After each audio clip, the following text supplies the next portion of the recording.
नमस्कार, आप देख रहे हैं दिल्ली लाइव। मैं हूं आपके साथ कीर्ति बिंदल। दिल्ली में एमसीडी के चुनाव होने जा रहे हैं। एमसीडी चुनाव को लेकर पब्लिक का मूड क्या है, चुनाव को लेकर दिल्ली वासियों का क्या कुछ कहना है, देखिए इसी वोटर का पहला ओपिनियन पोल। एमसीडी के इलेक्शन को लेकर हम ये चाहते हैं कि पिछले 15 साल से बीजेपी कर रही है, बीजेपी है। इस बार मैं बदलाव चाहता हूँ। क्या बदलाव चाहिए इस बार?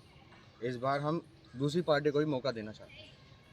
जैसे कि बात करूं मैं एमसीडी इलेक्शन की, तो दावेदारी बहुत बंदे कर रहे हैं यहाँ पे, तो आप किस चेहरे को यहाँ लाना चाह रहे हैं? देखो, दावेदार तो बहुत हैं, अब सबका नाम ऐसे नहीं लिया सकता, पर हाँ एक बंदा है जो शुरू से ही कार्यकर्ता है और उसने समाज सेवी में रहे हैं। वो भी बात करूं मैं क्या नाम बताया आपने? संजय भगत। संजय भगत किस पार्टी से है ये? आप पार्टी से। आप पार्टी से। तो यहाँ इन्होंने क्या कुछ कार्य करे हुए? ये शुरू से ही समाज सेवी रहे हैं। अच्छा, समाज की सेवाएं करते रहे हैं हर तरह से। इस बार मैं इन्हें मौका देना चाहता हूँ। तो बात करूं मैं बीजेपी और आम आदमी पार्टी दोनों में टक्कर है, तो आपका क्या कहना है इस पर? देखो, टक्कर उसी की होती है जिसमें दम होता है। पार्टी में ये नहीं कहूँगा बीजेपी बेकार है, बीजेपी अच्छी पार्टी है, टक्कर वाली पार्टी है, पर उसकी टक्कर लेने के लिए आप पार्टी से अच्छी पार्टी मुझे नहीं लगती। जैसे कि यहाँ की जनता चाह रही है कि आम आदमी पार्टी से संजय भगत का चेहरा बताया जा रहा है, जो यहाँ अच्छा कार्य कर रहे हैं। दिल्ली से कैमरामैन रवि के साथ मैं आकाश Sharma, Delhi.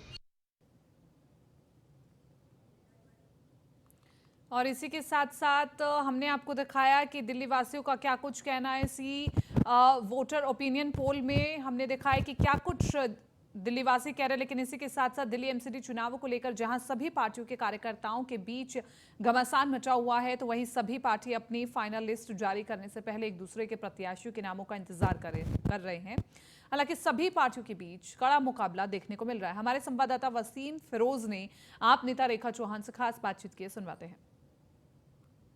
News one India में आपका स्वागत है। मैं हूं वसीम फिरोज और आज मौजूद हैं हम आली विहार वार्ड 186 में, जहां पर आपको बता दें कि टिकट को लेकर घमासान जारी है और जो पार्टी की तरफ से, चाहे वो आम आदमी पार्टी हो, चाहे भाजपा हो, चाहे कांग्रेस हो, अभी तक कोई टिकट की डिक्लेरेशन नहीं आई है। तो उसको लेकर जो उम्मीदवारों में जो असमंजस की स्थिति है, उस पर हम आज अपनी एक रिपोर्ट पेश कर रहे हैं और आज बात कर रहे हैं वार्ड 186 की भावी उम्मीदवार रेखा चौहान से।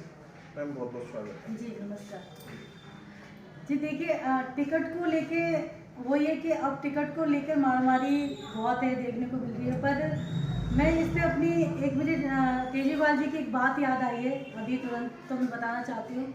एक बार पीछे उन्होंने ये बोला था कि आप पार्टी से जुड़े हो तो टिकट को लेके मत जुड़ो, आप खुद इस लायक बनो कि मैं खुद आपको वो चीज़ दूं कि आप ही हो इस टिकट के असली हकदार, जो पार्टी को हर स्तर पे आगे बढ़ा सकते हैं और अपने अपने वार्डों से अपनी अपनी सीटें निकाल सकते हैं। तो मेरा यही मानना है कि जो लोग अभी कुछ एक महीने पहले आके ज्वाइन कर लिया या फिर उनके अंदर वो चीज़ नहीं है, वो पब्लिक के बीच के नहीं है। अब जैसे कि मैं अपनी बात करती हूँ तो पीछे 6 सालों से मैंने दिन रात पब्लिक के बीच में और केजरीवाल जी के हर काम की नीतियों को लेके ही काम किया है, चाहे वो घर घर जाके, चाहे मुझे दिन रात मेहनत करनी पड़ी कुछ पेपर पर। जब भी नहीं मैं कहती कि आप मुझे टिकट दो, अगर आपको ये लगता है कि मेरे अंदर हुनर है, मैं अपने वार्ड 186 से टिकट को निकाल सकती हूँ, अपने वार्ड को जिता सकती हूँ, तो ही आप मुझे इस मैं तो ये कहूँगी टिकट एक पुरस्कार है, केजरीवाल जी तो देंगे, हम कार्यकर्ताओं को वो एक पुरस्कार देंगे कि अगर उन्हें ऐसा लगता है कि। और दिल्ली नगर निगम चुनाव को लेकर दिल्ली में कूड़े को लेकर राजनीति शुरू हो गई है। रविवार रात कूड़े के पहाड़ का हिस्सा गिरने से गाजीपुर लैंडफिल साइट की दीवार ढह गई थी। बुधवार सुबह मनीष सिसोदिया घटनास्थल का जायजा लेने के लिए गाजीपुर लैंडफिल साइट पहुंचे और इस दौरान उन्होंने बीजेपी पर जमकर निशाना साधा। इस मौके पर उनके साथ आपके दिल्ली नगर निगम प्रभारी विधायक दुर्गेश पाठक, स्थानीय कौंडली विधायक कुलदीप कुमार और त्रिलोकपुरी रोहित कुमार मौजूद रहे। इस मौके पर मनीष सिसोदिया ने कहा कि बीजेपी ने कूड़े के पहाड़ को छिपाने के लिए साजिश, और इस साजिश के तहत कूड़े को फैलाया गया है। कूड़े के पहाड़ की ऊंचाई को कम दिखाने के लिए आसपास की खाली जगहों में कूड़े के पहाड़ पर जमा कूड़े को फैलाया गया है। उन्होंने कहा कि पिछले 6 महीने पहले तक जो जगह खाली हुआ करती थी, उस जगह को कूड़े से भर दिया गया है। कूड़े के पहाड़ को दबाने की वजह से हादसा हुआ और लैंडफिल साइट की दीवार गिर गई। गनीमत रही कि ये हादसा रात में हुआ, जिसकी वजह से जानमाल का नुकसान होने से बच गया।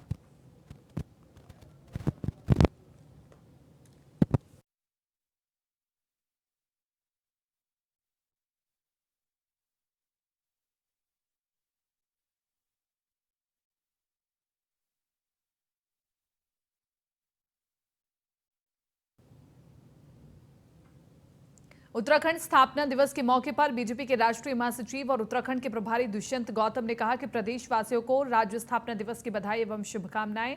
राज्य निर्माण के सभी अमर शहीदों, आंदोलनकारियों एवं देश के लिए सर्वोच्च बलिदान देने वाले वीर जवानों को श्रद्धापूर्वक नमन। और क्या कुछ उन्होंने कहा, सुनवाते हैं।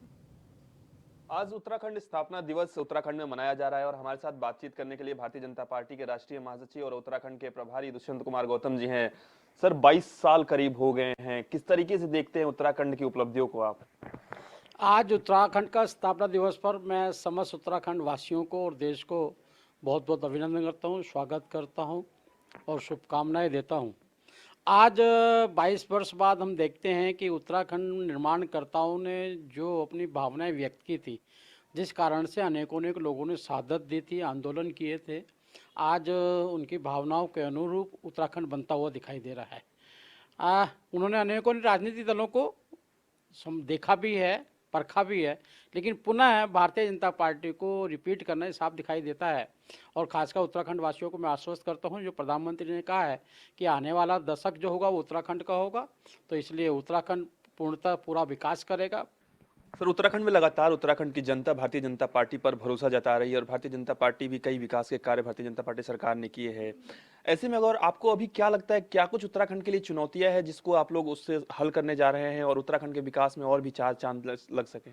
देखिए, हमारे सामने चुनौती जनता को उनकी सुख सुविधा के अनुसार, सेवाओं के अनुसार, उनके कार्य के अनुसार, उनके घर घर तक सुविधाओं को पहुंचाना। आपने देखा होगा देश में कहीं भी नहीं है, हमने गस्यारी योजना चलाई ताकि हमारी माँ बहन बेटियाँ कहीं भी घर से बाहर ना निकले, घास काटने जाएं और जानवरों के शिकार भी हो जाती हैं। अनेकों परेशानी होती है, बारिश के अंदर अनाज खाना नहीं मिलता जानवरों के लिए, वो भी हमने करने की कोशिश की थी। एक रुपये में नल और सब में स्वच्छ जल की बात हमने कही है। और सबसे बड़ी चुनौती हमारे सामने जो है वहाँ के लोगों को रोजगार देना है और लॉ एंड ऑर्डर है। उसके लिए प्रयास हमारे मुख्यमंत्री जी लगातार ऐतिहासिक कार्य कर रहे हैं और मैं फिर पुनः आश्वस्त करता हूँ उत्तराखंड को। धन्यवाद सर। तो ये थे हमारे साथ भारतीय जनता पार्टी के राष्ट्रीय महासचिव और उत्तराखंड के प्रभारी दुष्यंत कुमार गौतम जी, जिनका साफ तौर पर कहना है कि भारतीय जनता पार्टी ने एमसीडी चुनाव में काम किया है और जनता इस बार भी कामों पर वोट देने वाली है। और निश्चित तौर पर कांग्रेस पार्टी कहीं ना कहीं झूठ बोलती है और आम आदमी पार्टी पर भी जनता भरोसा नहीं करेगी। वीडियो में हिमांशु के साथ पीयूष तिवारी, नई दिल्ली। पूर्वी दिल्ली की गाजीपुर लैंडफिल साइट में लापरवाही का मामला सामने आया है, जहां पर तमाम राजनीतिक पार्टियां बड़े बड़े दावे कर रही हैं और कूड़े के पहाड़ को लेकर पलटवार कर रही हैं। वहीं दूसरी ओर देखा जाए तो जब जमीनी हकीकत जानने पहुंचे तो मौके पर जाकर देखा तो हकीकत कुछ और ही नजर आई। कूड़े के पहाड़ को कम करने की जगह उसको फैलाया जा रहा है, जिसकी वजह से गाजीपुर बकरा मंडी की दीवार पर कूड़े का इतना दबाव था कि रात को अचानक 11 बजे कूड़े के दबाव से गाजीपुर बकरा मंडी की दीवार गिर गई। कूड़ा उधर से ला के यहाँ पर ला के जमाए जा रहे हैं और इधर फैलाए जा रहे हैं जेसीबी से पूरा दबाया जा के इनको। अब ऊपर से तो अब पीछे पता नहीं कौन है, इनको हमने बोला ये तो अपना काम करे जा रहे हैं। पानी का खेल बना हुआ, जानवर भी पीते रहते पानी और क्या नाम है, आदमी भी यहाँ पर नहाते धोते बैठे रहते और पानी अगर दिन में गिर जाता आदमी भी मरते। आप बीजेपी ये सब पार्टी इसके ऊपर कूड़े के पहाड़ के ऊपर राजनीति कर रहे हैं, लेकिन इसका समाधान क्या है? ये समस्या दिन पर दिन बढ़ती चली जा रही है।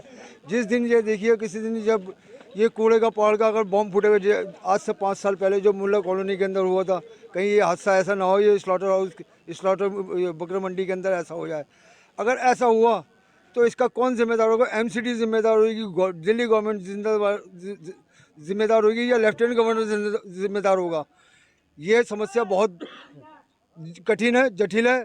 इसके समस्या का हल होना चाहिए, वरना जिस दिन ये बॉम्ब फूटेगा इसके अंदर इस मार्केट के अंदर सैकड़ों आदमी की डेथ होगी और इसका आखिर जिम्मेदार होगा कौन? रात को मेरी दुकान है सामने, ये रात को 11 बजे मेरी लेबर का फ़ोन आया, ये रहे मेरी लेबर, ये सारी दीवार यहाँ पे गिर पड़ी, पीछे ये खत्ता है, ये फैक्ट्री है क्या है हमें नहीं मालूम इस चीज़ की। यहाँ पे जानी नुकसान तो कुछ नहीं हुआ, ये माली नुकसान हुआ। यहाँ बकरे पानी पीते थे, ये लोग नहाते धोते थे, मगर अब इनका कोई कहने सुनने वाला है नहीं और ना कोई बोलने वाला है। अपने भाई स्वर्गीय पवन की याद में विशाल कुश्ती दंगल अंडर 23 बिजवासन में आयोजित कराया गया, जिसके आयोजक कर्ता प्रवीण राणा रहे। शहीद भगत सिंह ब्रिगेड बिजवासन दंगल का शुभारंभ मुख्य अतिथि के रूप में अंतर्राष्ट्रीय खिलाड़ी, ओलंपिक कांस्य पदक विजेता पहलवान साक्षी मलिक, अर्जुन अवार्डी पहलवान कृपा शंकर बिश्नोई, प्रमोद मास्टर, कोच सत्य प्रकाश ने किया।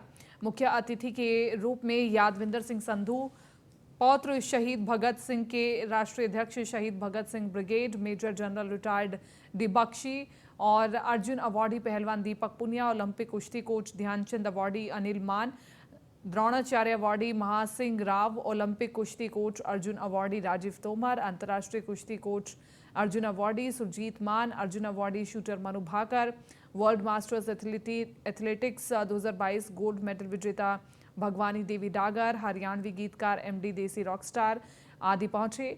सभी का मोमेंटो देकर के उसे सम्मानित किया गया और अलग अलग कैटेगरी के विजेता खिलाड़ियों को इनाम देकर सम्मानित किया गया।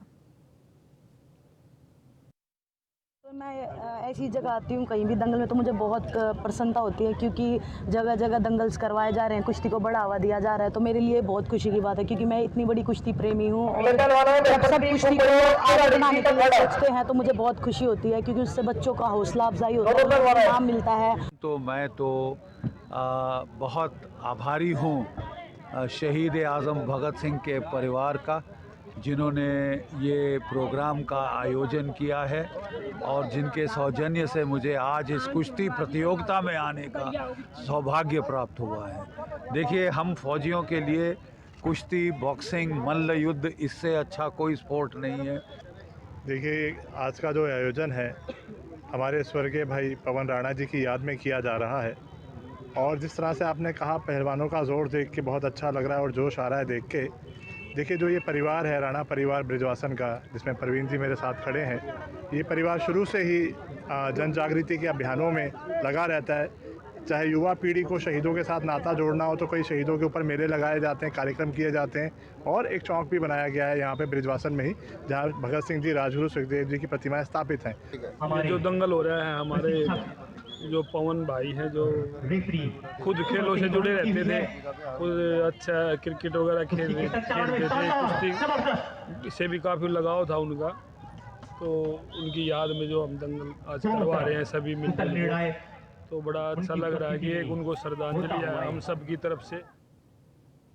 द्वारका जिला पुलिस ने बड़ी कार्रवाई करते हुए एक कॉल सेंटर का पर्दाफाश किया, साथ ही 12 आरोपियों को भी गिरफ्तार किया है, जिनमें से 6 युवतियां भी शामिल हैं जो भोले भाले लोगों को टारगेट करके उनसे चीटिंग की वारदात को अंजाम देती थी।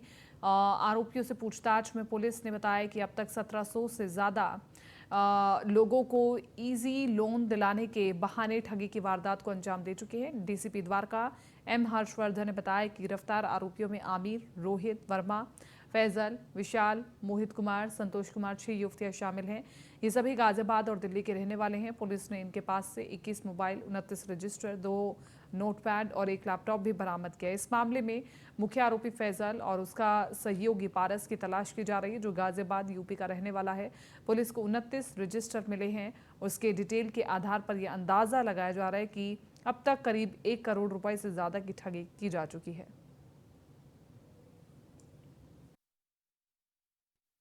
थाना बिंदापुर और द्वारका डिस्ट्रिक्ट के ऑपरेशंस के जॉइंट टीम ने एक कॉल सेंटर पे रेड किया था, जो कि बिंदापुर थाने के अंतर्गत बाल उद्यान रोड है, वहाँ पर एक कॉल सेंटर चल रहा था।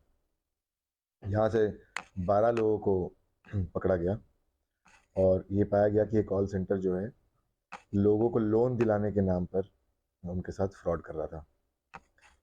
इसमें जो मोडस ऑपरेंडी था वो इस प्रकार था कि लोगों को एक मैसेज जाता था, बल्क मैसेज में कई हज़ार लोगों को मैसेज जाता था कि आपको इस तरह को एक सरकारी स्कीम के तहत लोन मिल सकता है और अगर आपको लोन चाहिए तो आप इस नंबर पर संपर्क करें। जब लोग उस नंबर पर संपर्क करते थे तो उनसे कोई डॉक्यूमेंट लिया जाता था। गुजरात चुनाव को लेकर बीजेपी कोर ग्रुप की बैठक पार्टी मुख्यालय में संपन्न हुई। बैठक में प्रधानमंत्री नरेंद्र मोदी, केंद्रीय गृह मंत्री अमित शाह, गुजरात के मुख्यमंत्री भूपेंद्र पटेल, केंद्रीय मंत्री मनसुख मंडाविया समेत कई नेता मौजूद रहे। आपको बता दें कि बीजेपी बीते करीब 22 साल से गुजरात की सत्ता पर काबिज है और एक बार फिर वो राज्य में फतह की तैयारी में है। गुजरात प्रधानमंत्री मोदी और गृह मंत्री अमित शाह का गृह राज्य है, इसलिए बीजेपी दिसंबर में हो रहे चुनाव में इसे किसी हाल में खोना नहीं चाहेगी। और इसी के साथ साथ साथ आगे बढ़ रहे हैं। दिल्ली गोल्फ कोर्स में Madhya Pradesh cup MP cup 2022 के समापन के मौके पर दिल्ली के उपराज्यपाल विनय सक्सेना पहुंचे और उन्होंने खिलाड़ियों को ट्रॉफी देकर उनकी हौसला अफजाई की। MP कप दिल्ली के गोल्फ कोर्स में 2 दिन तक चला, जिसमें 400 के करीब खिलाड़ियों ने हिस्सा लिया। ये गोल्फ कप केंद्रीय मंत्री मीनाक्षी लेखी की तरफ से पिछले 2 सालों से कराया जा रहा है और इस बार ये तीसरा MP कप कराया गया है, जिसमें कि विदेशी खिलाड़ियों ने भी हिस्सा लिया।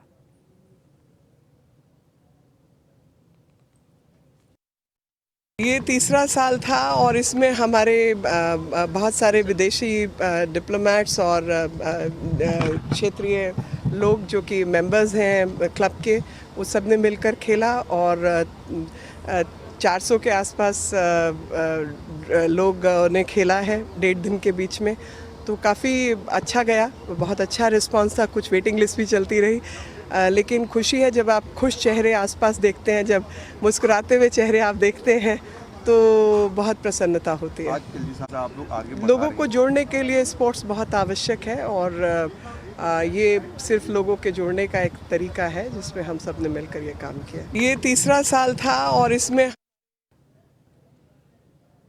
दिल्ली में प्रदूषण के मसले पर बीजेपी ने आम आदमी पार्टी को घेरा। केंद्रीय मंत्री मीनाक्षी लेखी ने अरविंद केजरीवाल को पार्ट टाइम मुख्यमंत्री बताया।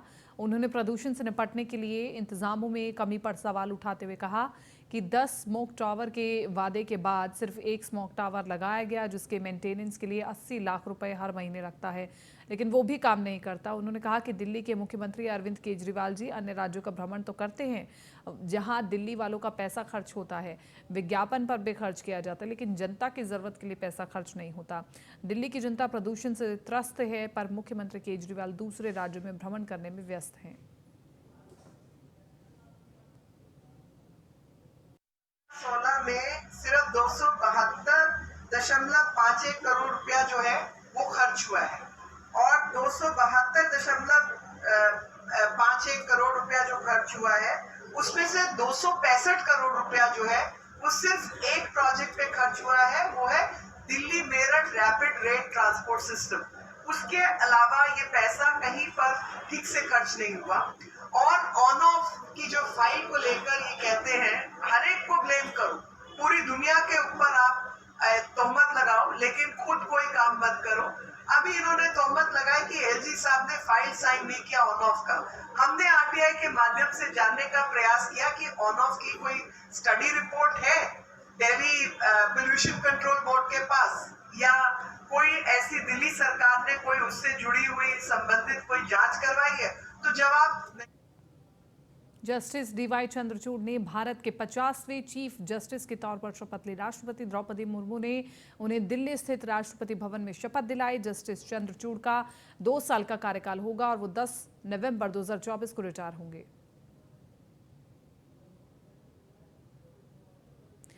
अब हम आपको बता दें कि जस्टिस चंद्रचूड़ है कौन। 1998 में बॉम्बे हाईकोर्ट में सीनियर एडवोकेट नामित हुए, 2013 को इलाहाबाद हाईकोर्ट के चीफ जस्टिस बने और 2016 में सुप्रीम कोर्ट में जज बने। अभी जस्टिस चंद्रचूड़ की अहम फैसलों में भूमिका भी रही है। पिता जस्टिस YV चंद्रचूड़ भी चर्चा में रहे हैं। दिल्ली यूनिवर्सिटी से उन्होंने LLB की है।